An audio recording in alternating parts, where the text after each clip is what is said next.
Alright folks, welcome to today's video. If you don't know me, my name is Alex. I'm one half of The Honest Entrepreneurs. Today's video I'm going to be giving 4 tips on Amazon FBA / product research. They're not really only about product research, they're more sort of general. I hope they will help you out, so stick around, watch the entire video. I'm not going to be showing you anything on Helium 10, anything like that. These are more sort of like fundamental things that I think you really need to understand if you want to have success on Amazon in 2022 and beyond. So to give you an idea, a lot of the time we show our results on here. You know, if you check some of my previous videos, we go into the profit that we're making, all that stuff. We're having, at the moment, we're doing the best we've ever been doing on Amazon. We've done in the past 30 days. If you can see that here, hopefully you can see that. I'll refresh it so you know I'm not just lying.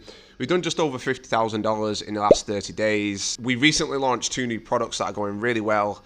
We have one brand that has, I think it has around 6 products at the moment. That's going really well. We're trying to grow that to around $100,000 a month within the next 2 years or so, and then we're looking to sell that brand. And then we have a second brand that we're working on in development that should be going live probably towards the end of the year, August, September time. We're actually selling on Amazon. We're not just trying to blag you and sell you courses and all that stuff. So I wanted to put together some tips that I think are really important. So yeah, stick around to the end of the video if that's your sort of thing. Now the first tip is you need to be focusing on the customer. I see this all the time with people that come to us and they want help with product research and Amazon FBA in general. And because of the way that people on YouTube teach Amazon, where you use Helium 10, you use Jungle Scout, you go to Alibaba, you know, you work out your profit margin, you did it, whatever. What it does is it teaches people the wrong way to approach business and to approach e-commerce and branding and all of that stuff. Is Amazon is such a powerful platform because there's so many customers on there that are ready to buy. They have their credit card in hand, they're ready to buy,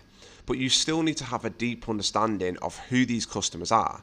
Now, this plays into every single part of Amazon and what you do around your brand, around your actual product. The more that you understand about your customer, the better you're going to be at solving that customer's problem. So when you go on Amazon and everything looks the same, everybody does the same thing, and you're struggling to find a product, it's because you're not focusing on the actual customer. You're not looking at something that has a ton of demand, and then you're not really deeply thinking about who is this customer and what are they trying to do. As soon as you start to do that, it opens up different ideas on how you can stand out, how you can bring new products to market. As soon as you start really delving into the reviews and looking off Amazon, looking at other platforms, looking at the brands that exist off Amazon that are doing really well in that niche that you're looking at, that's what, the more you do things like that, the more you really research the customer of what you're looking at, the more ideas you're going to be able to get to stand out, to bring new products, to bring new brands, and to have success on Amazon. So do not underestimate this. It's not a super complex sort of process what we're doing here. We're identifying demand, so we're looking at products that there's a lot of people looking to buy, and then we're trying to bring something to the market that is different to what currently exists, and that's going to help us stand out. Because we want people to buy ours over the competition. And in order to do that, you need to craft everything around the customer. You need to have a deep understanding of what your customer is looking for, and then you need to bring something that really stands out. So if you feel like you're going round and round in circles, it's probably because you're not really truly thinking of Amazon in this way. You're just thinking of looking at Alibaba, okay, this is the price, this is a product, I'm going to bring it, I'm going to put a logo on, whatever. You're not thinking enough about the customer. So do as much research as you can, read every single review, order your competitors' products, get them in your hands, think about, if I'm a customer right now, what am I going to be thinking? What would I like to improve about this product? What do I like about it? What don't I like about it? Look for inspiration from other brands.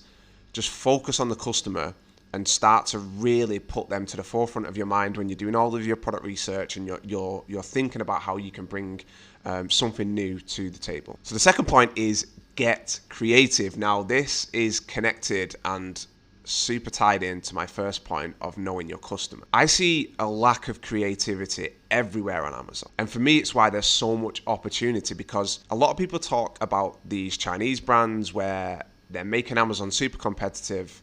And it's not untrue. They are.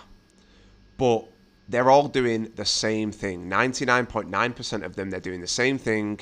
What they do is they see demand, they see successful products, they come in and they copy it. So if you aren't creative, if you don't know your customer inside out, if you don't bring things to the table that are different, you're not going to be able to compete against these brands. And I see it all the time. I see people entering these big niches and they sell the exact same thing as everyone else. They might bundle it with something different. They do a slight twist, but their branding looks the same. Their copy is the same. Their colors are the same. Everything. It's almost as if people think, well, this is what people are looking for because this is what these other people are doing and they're making money. But if you come in and you do the exact same thing, then you're not going to make money. Or you might make money in the short term, but over the long run, you're not really going to have success. Just because you have one product that does well or two products that do well, it doesn't mean that you have that longevity to succeed on Amazon in the long run. So get creative. As I said before, when you're looking to know your customer inside out, look off Amazon. Look at the brands that exist off Amazon. See what they're doing. Browse Twitter, look at YouTube, look at independent brands that maybe they do sell on Amazon, but if they exist off Amazon and they do a lot of revenue off Amazon, the chances are is that they're being creative, they're doing something different. So you need to really look at what is in demand on Amazon. And then you need to get super creative. And the way that you do that starts with knowing your customer. But then it's a bit of a cliche, but you have to start thinking outside of the box. If everyone is yellow, you don't want to be yellow. You want to be blue or red or green. And I'm not talking about just changing the colors of something, but I'm talking about being different to stand out. If everybody uses 3D renders, then you use real product photography. Like you don't want to look the same as the 10 other people, and that has different facets to it. You don't want to have the same product. You don't want to use the same copy. You don't want to have the same branding. You don't want to look the same. You don't want to sound the same. You don't want to feel the same. You need to get creative to really stand out against what everyone else is doing. The next point is you need to start thinking like a big brand. So too often I see people coming in and they're asking me these questions. They're struggling with product research, and I realize that they're only thinking about one product. They're thinking about getting that first product, selling it, making some money. They're in a rush because they see people doing big numbers. They see people having a lot of success, and they just want to quickly get started on Amazon. They want to launch a product. Now, there's too much focus on that first product. You need to start thinking like a big brand. Like if you think of Apple, if you think of Nike, Adidas, obviously these are huge, huge companies. They're some of the biggest companies in the world, but they don't think in terms of one product. They think of the customer. To go back to the previous points, they think of the customer, they think of what the customer wants, what the customer needs, they see what currently exists in a market, they bring something different, and then they scale it. They don't come in and just think of one product. Apple don't sell just iPhones. They didn't just sell just the iPod. They think of the customer and what the customer needs, and then they think of, from the beginning, of product ranges and portfolios of products. So stop thinking like an individual that's just looking to come in and sell one product, and start thinking, okay, this is a niche that has a lot of demand. How can I be the next big brand in this niche? How can I be creative? How can I bring new products in? How can I get creative with my ads, with my listings? How can I know the customer better than any of these other competitors so that I'm going to have success in this niche? So as soon as you start thinking like that, you start to see more opportunities, because you're not just looking for that one individual product. You're thinking in terms of being a brand. You're thinking, I can come in and there's 15 products that I can launch in this niche that the same type of customer are going to be interested in. So you launch one product, you've got the next one lined up. You've got that next one after that lined up. So you're not just thinking about those individual products, you're thinking like a big brand. You come in, you scale, you expand. The final point, and it's the most boring one, but it's probably the most important one. It's not the most important one, they're all very important, but you need to know your numbers inside out, and it's something that I've mentioned before. This will mess you up if you don't get it right. Trust me when I say this is just, it probably is more important than anything else, because if you get this wrong, if you don't know every single number, your landed cost, your cost for your packaging, your cost for your product inserts, how that affects your margin, what your ROI is, what your ROI before PPC is, what your ROI after PPC, after returns, after giveaways.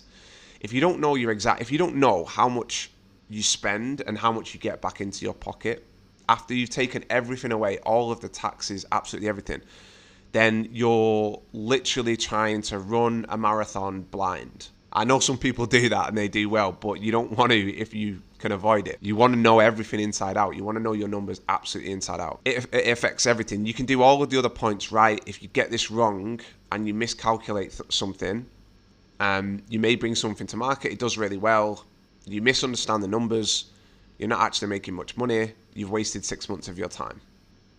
6 months and 5 grand, 6 grand, 7 grand, 10 grand, whatever it is, you've wasted that time. So that's it, that's the video.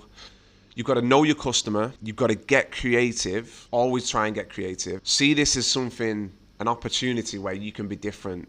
When everyone else zigs, you zag. When everyone else is yellow, you're gold. It's probably the same as yellow, but you get my point. Know your numbers, know your customer, get creative, and have success on Amazon.